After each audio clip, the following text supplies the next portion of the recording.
తెలంగాణ రాష్ట్రంలో ఇటీవల కాలంలో ప్రభుత్వ పాఠశాలలు గురుకుల పాఠశాలలో జరుగుతున్న ఫుడ్ పాయిజన్లకు నిరసనగా రాష్ట్ర వ్యాప్తంగా ప్రభుత్వ పాఠశాలల బంద్కి ఎస్ఎఫ్ఐ, పీడీఎస్యు, ఐఏఎస్ఎఫ్ల ఆధ్వర్యంలో పిలుపునిచ్చినట్లు కామారెడ్డి జిల్లా కేంద్రంలో ఏర్పాటు చేసిన సమావేశంలో తెలిపారు.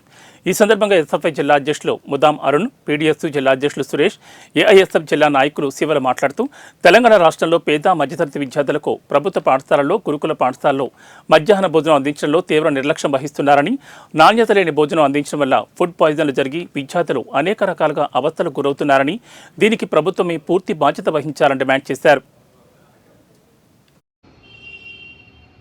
మధ్యాహ్న భోజన పథకాలలో పిల్లలకు పెట్టే మధ్యాహ్న భోజనంలో ఫుడ్ పాయిజన్ అయ్యి చాలామంది విద్యార్థులు అస్వస్థతకు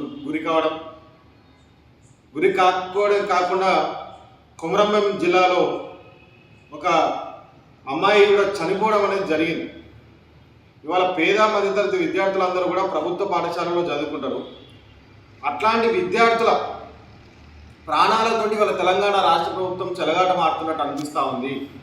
ఒక సంఘటన కాదు, రెండు సంఘటనలు కాదు, ఒక 5-6 సంఘటనలు ఈ మధ్య కాలంలోనే ప్రభుత్వ పాఠశాలలో జరగడం అనేది ఇది సరైన పద్ధతి కాదు.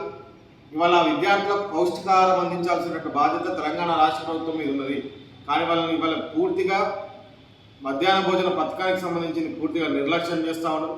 వాళ్ళకు కనీసం మెస్సు బిల్లులు, వాళ్ళకు మధ్యాహ్న భోజనం పథకం ఏజెన్సీ వాళ్ళకు మెస్ బిల్లులు తెలంగాణ రాష్ట్ర వ్యాప్తంగా ప్రభుత్వం